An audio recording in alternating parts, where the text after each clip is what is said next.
Hello AD, I'm Maria Sharapova and welcome to my home.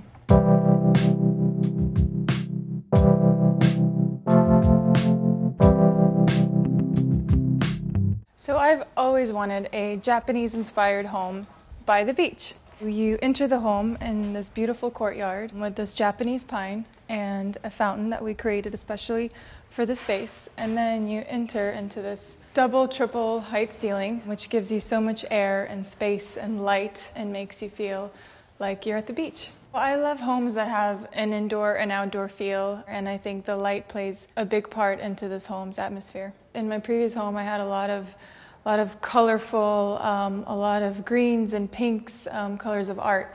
And when we built this home, the walls were all concrete, and that's probably why it took so long to build, almost 3 years. And I thought that all of the art from my old home would go onto these walls, but actually the concrete itself just felt like a huge art piece in a sense. So the art in the home is very minimal. Every year I invest in a few pieces that are actual sculptures in a sense, like this French chair going back to the 1960s. This is a Japanese door that's the countertop of the table, and that is a painting by Joe Good. It changes color. In the morning shows lots of the purples, but in the evenings it's like a dark shadow and then this golden circle. You feel a different atmosphere every time you look at it, depending on the shadows that are going through the home. And everything has to work with the space. Everything's very natural. All the tones are natural, just like the colors of the house. Besides the concrete, you see the wood siding that's in this gray light tone. And now I'll show you my living room. So this is one of my favorite rooms in the home. I would say I spend a lot of time entertaining guests and all my close friends and Christmas Eve gatherings. It screams indoor-outdoor living in the summertime. All the windows are opened up and we have barbecues outside. There's nothing formal in this house, so everyone kind of goes about every room and hangs out. I didn't want any specific structure. I think you see a lot of beautiful colors and textures and layers in this room, but they all say comfort. These couches are extremely comfortable and they seat many people, and this is usually where I watch the TV from. These two pieces, they are vintage, but they are extremely comfortable to sit on. I can sit here and have endless conversations and can lay back. I think they add substance to this room, whereas the couches are more of the easy comfort living. So I usually don't have too many framed photos around the house, quite a minimalist in aesthetics. And I hadn't seen this picture of Basquiat before. I think a lot of his images were in color, and this one was just very striking in black and white. And in this image, I just feel like it's so calm, but there's so much emotion internally. And he's holding the globe, which represents, for my eyes, the world of travel, which is a huge part of my life, and I get to see different parts of the world. So this outdoor space, we host a lot of summer barbecues at. This table we custom built. It was inspired by a table I saw at a Japanese store, and I loved the shapes of it. I loved having one long bench where everyone can cozy up and then chairs around it. And we also get to close this roof, patio roof in a sense, so when it's really sunny, you have a lot of beautiful shade. There's a lot of giggling going on out here. There's a lot of rosé, a lot of great barbecues. Yeah, this is the summer spot in the house. Usually you have the pool and then a lawn and the home, but I wanted the pool really close to the home. I didn't want that lawn space in between the pool. I wanted to see the water from the kitchen. So getting it as close as possible to the home was a challenge, but we got there. So this is a little piece of lawn. It's as much lawn as we can get by the beach. And also since, like I said before, I didn't want anything formal, so we don't have actual lounge chairs. We have day beds. So this is what we lay on. We put a lot of different funky pillows out on here. That way we can all be together and we're not separated by lots of space. We also just recently installed a maple tree, which comes spring and summer, I can't wait to see it bloom. We love having a glass of wine around 5 or 6 p.m. before we go inside and finish up cooking dinner. Having the fireplace here is magical once the sunset goes down. We usually watch it upstairs and then make our way down, and we have heaters upstairs, which is a luxury add-on bonus in the home. So no matter what the temperature is, we spend quite a bit of time here. As I said, I love outdoor living. I think there's something very Californian about it. So we try to spend as much time outdoors as we possibly can. Now let's go upstairs.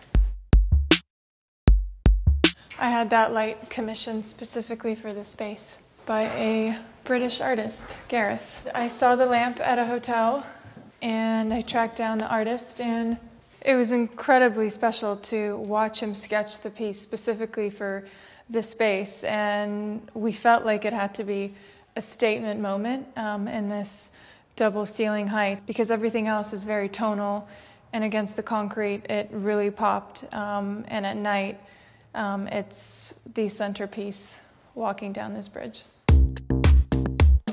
I would say this is the most intimate and coziest room in the house, just because it's separate from everything else, and it's in a very quiet corner of the home. I don't really have a proper office in the home because I wanted everything to feel relaxed, and nothing was made with a purpose, like you had to do something specific in each room. But I usually find myself here with either my phone or my computer, working on all the things that need to get done. I love browsing through architectural and design coffee table books. Usually when someone gifts you a book like that, you put it on a shelf and never pick it up again. But I actually lay them out and I open different pages at different times of the day, and then you actually get a sense of what's in the book, and sometimes it inspires you to design a home.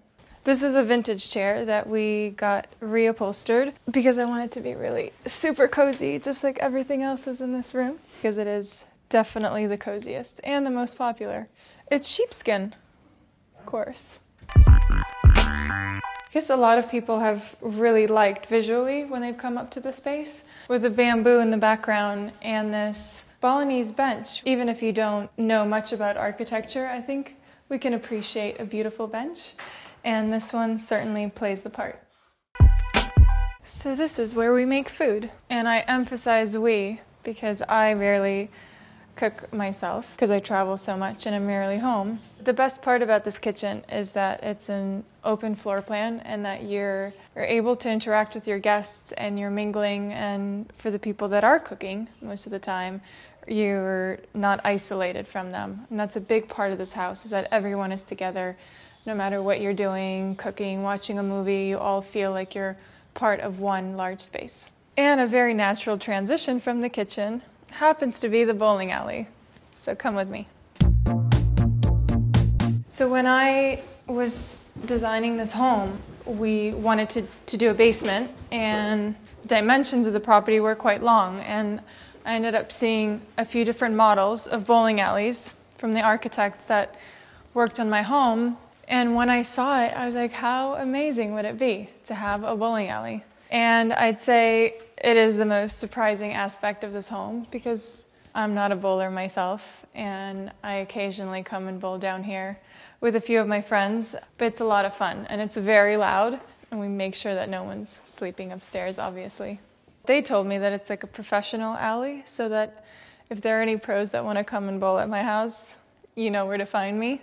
And we have a great Chris Gwaltney painting. That was one of my first few paintings that I invested in. I think I was still a teenager, and I loved color. And there's another Chris Gwaltney here. I love the colors of this piece. I love that circle. As you see with a few of my other pieces, there's a lot of circles, which is interesting because everything else in my home is very sculptural and straight lines. But in some of the artwork, you see pictures of the sun, the moon, and circles, such as in this piece. But there's a lot of depth, and Chris Gwaltney started his career painting figures, and I think this is a work that evolves around figures, but in much more abstract composition. I think I've always loved the vision of contemporary work, because you never quite know what it is, and for some people this can mean zero and you can say that your child can make it, and for others it's much more complex, and I've always found it very interesting because there's so many different meanings behind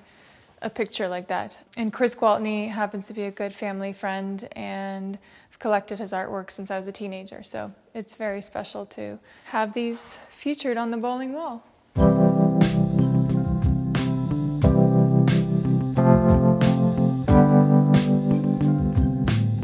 That's it for now.